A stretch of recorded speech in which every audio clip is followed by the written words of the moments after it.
adventure, intrigue, lost cities, ancient mysteries, and more on this week's episode of East10 Investigates. Ladies and gentlemen, welcome to the East10 Outpost.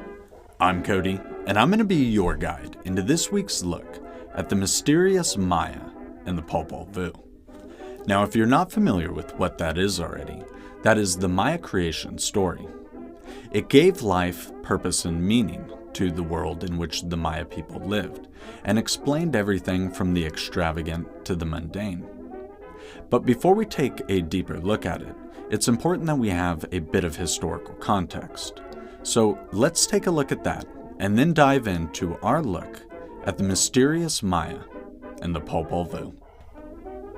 What remains of the Popol Vuh and its most complete written account comes from a man named Diego de Landa.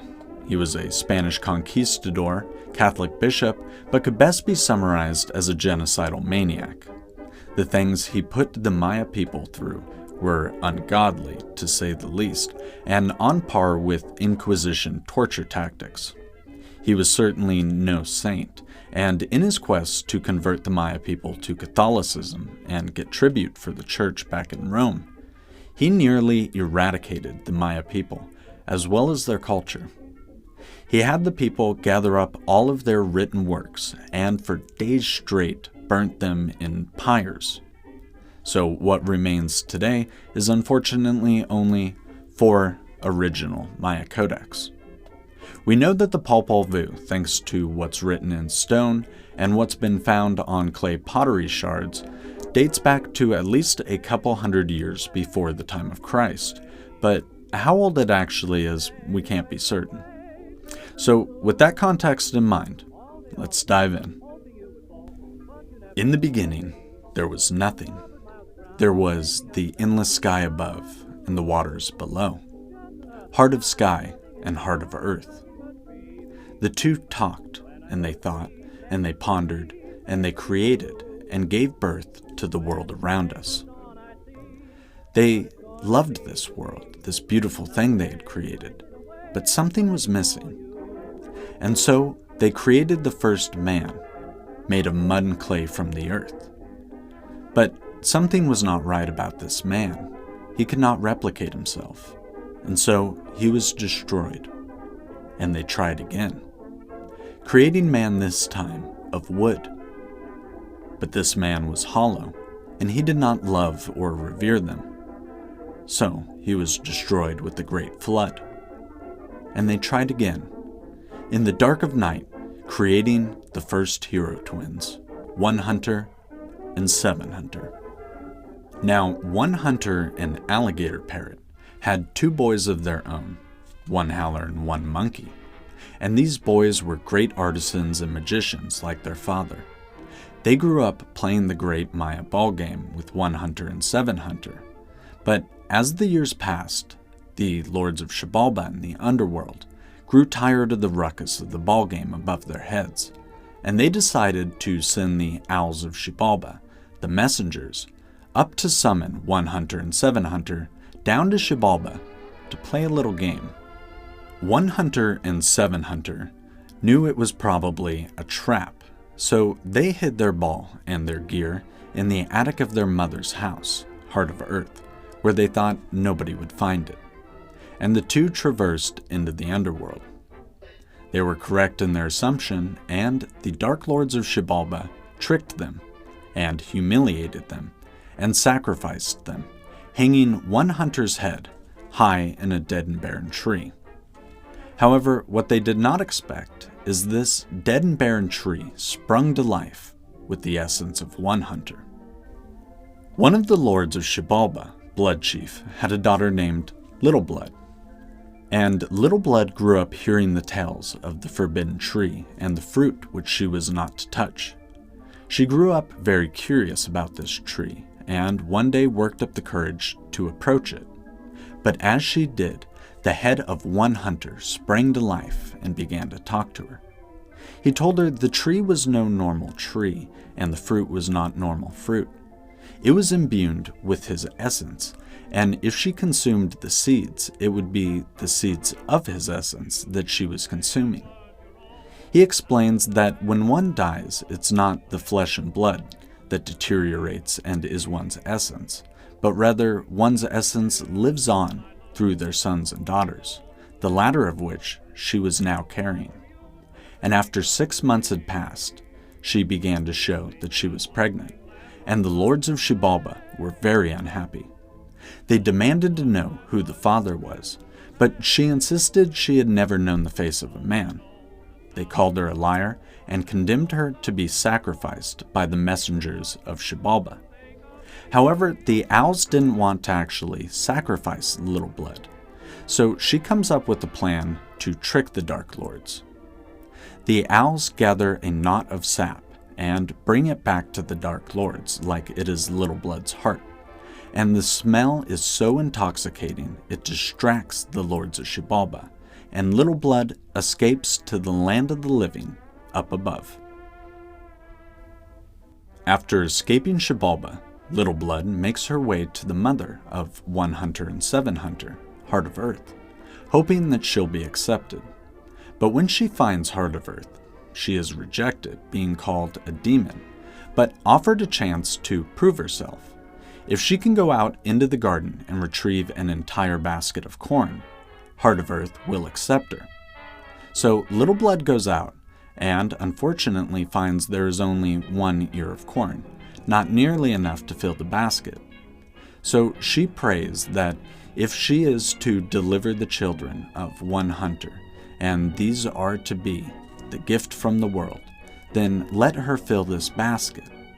She prays and she cries, and as she does, every corn silk that she pulls from the ear of corn becomes its own head of corn, and quickly she fills the basket and returns to Heart of Earth, who is amazed that she was able to accomplish it.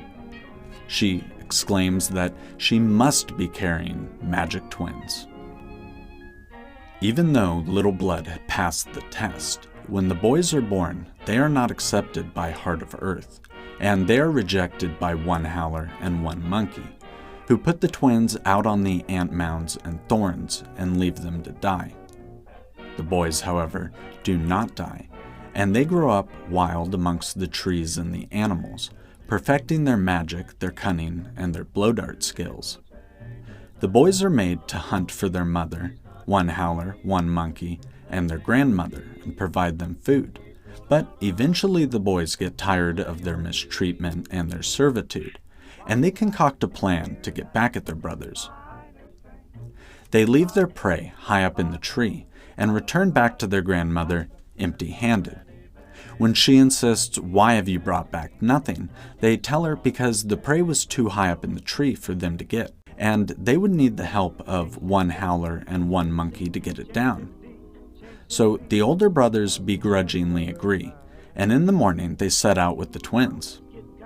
They climb up the tree to retrieve the prey, but when they do, Jaguar Deer and Hunter use their magic to make the trees grow to unfathomable heights, permanently condemning One Howler and One Monkey to live amongst the trees. With One Howler and One Monkey out of the way, the boys are now allowed to move into the house and tend the field of their grandmother. However, every night, no matter what they do, their labor is ruined by the animals of the earth. They stay up late one night and catch a rat, and after beating him and transforming him into the way we know rat to look today, they discover their destiny is not to be farmers, rather to be great Maya ball players like One Hunter and Seven Hunter.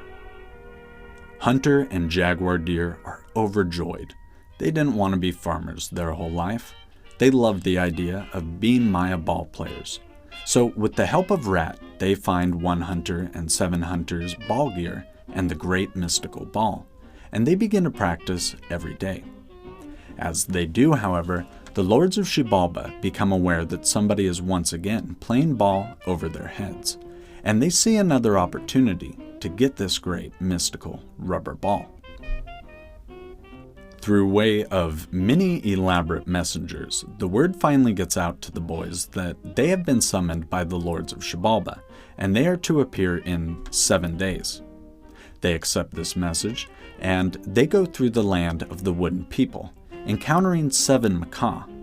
He's a vicious braggart who currently is the sun and the moon, but he's lousy at doing his job. So the boys shoot him with their blow-dart gun and trick him, retrieving his eyes and his teeth, the sun and the moon, and they continue on to Xibalba. Hunter and jaguar deer are put through a series of tricks, trials, and tribulations, all of which they pass. Through a series of tricks of their own, they learn every one of the Dark Lord's names, and upon finally arriving at the main chamber of Xibalba, they're able to call all of the Dark Lords by name, removing their power and forcing them to reveal themselves. The boys finally get the demons into a game of Maya Ball, and upon discovering yet another trick meant to kill the twins, they call out the demons, and finally get to use their rubber ball. They immediately win, humiliating the demons, who put them through a further series of endless trials and tribulations, all of which the boys pass by making a series of deals with everyday objects and animals that explain their function and utility in the world around us. This is all done at the humiliation of the Lords of Xibalba, who decide to continue to ensnare and try and trick the boys so that they can finally kill them and claim victory over them. The boys are too wise, though, and they get the word out to a sage that upon their death, he is to give the Lords of Xibalba a very specific plan. The two embrace each other and jump into the fire, robbing the Lords of Xibalba of a satisfying victory, and the lords are told by the sages to grind up the bones and cast them in the river, which they do so joyfully, and, like planting the earth, the seeds of their destruction have been sown. After 5 days, the boys emerge from the water as fishmen. They disguise themselves as magic beggars and go to the underworld, where they perform incredible feats of magic for the people of Xibalba.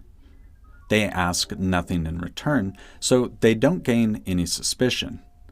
Their magic is incredible. They're known for being able to burn down houses only to make them reappear, as well as sacrifice people and then bring them back to life.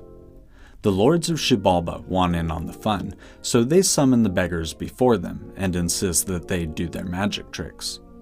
They burn down the Lords of Xibalba's house, only to make them reappear. And the Dark Lords are so enchanted, they insist they want in on the fun, so they say, "Sacrifice me." The boys finally make their final move, and sacrifice each one of the Dark Lords. However, that's where the magic trick ends, and they don't bring any of them back to life. They have finally conquered the Dark Lords of Xibalba, and return back to the earth above, now as the sun and the moon, providing permanent life and stability to the world. So, ladies and gentlemen, that was our look at the Popol Vuh. But what can we make of it? Well, for starters, it's obvious that the story gives life to many of the mundane things around the Maya people. It gives them heart and purpose, which is a beautiful thing to do. But it also touches on some much larger and more familiar tropes found around the world, that of the hero twins, the Great Deluge, and humans being made of mud and clay from the earth. These are familiar tropes to anyone who has read Near East literature, and no doubt we're told that there was no connecting line between the two, yet these tropes appear in both. So you have to ask yourself, how? Well, in future investigations, we will touch on that and much more about the Maya culture. We have some exciting adventures planned, in fact, but that's a story for another day. Today, I hope you enjoyed this story and our look at the Popol Vuh. I encourage you to check out a more complete reading of it, which I will link in the description below. It's beautiful, so definitely give it some time if you get the chance. But for now, I hope you enjoyed this East 10 Tuesday, and I hope to see you back next week for another episode of East 10 Investigates.